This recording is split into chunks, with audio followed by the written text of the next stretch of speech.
Okay, now we will discuss the anterior cerebral artery, ACA. Okay, so we know that internal carotid artery comes up into subaquinite space and divides into two important terminal branches.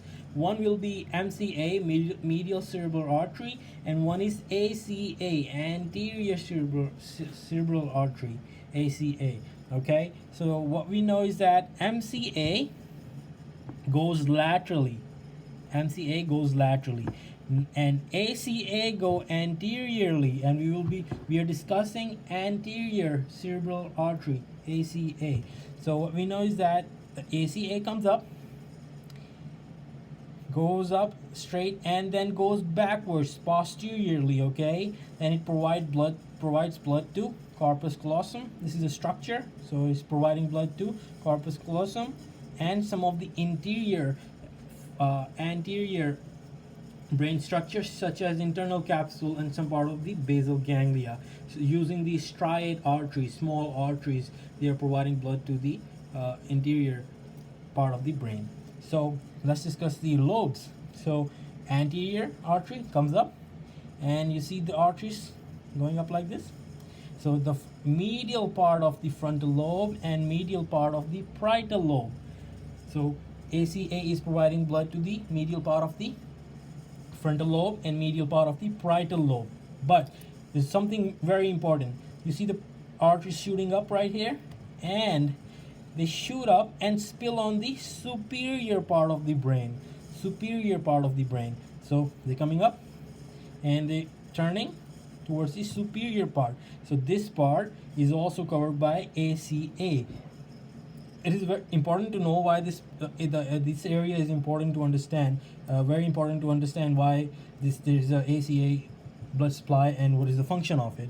So medial part and superior part. Okay, and I'll show you with the color coordination that how. So this is the ACA comes up. ACA comes up in the pink color. This is all distribution of ACA. So ACA is covering medial aspect of frontal lobe and parietal lobe, and spill some of the blood on the superior part. So this is the superior part of the brain right here. This is all covered by ACA. So medial and superior part of the frontal and parietal lobe, and it's important to understand. So first I'm just going to give you a little bit in outline of the lobes again. So frontal lobe is responsible for motor cortex. Okay, so prefrontal lobe is responsible for executive functioning, and Broca's area, which is speech production. So I'm just giving you in a nutshell a little bit introduction of the lobes again. Parietal lobe, again, is providing blood to the parietal lobe, is responsible for somatosensory cortex, okay, for the feeling, your sensory cortex, okay, and spatial processing, like orientation in the orientation of the self in 3-dimensional space and space around you, so and touch and pain. So that's the part of the parietal lobe. So you must understand, if there's an occlusion of ACA artery, what will be the deficits. Okay, so now you know medial and superior part of the frontal and parietal lobe is supplied by ACA.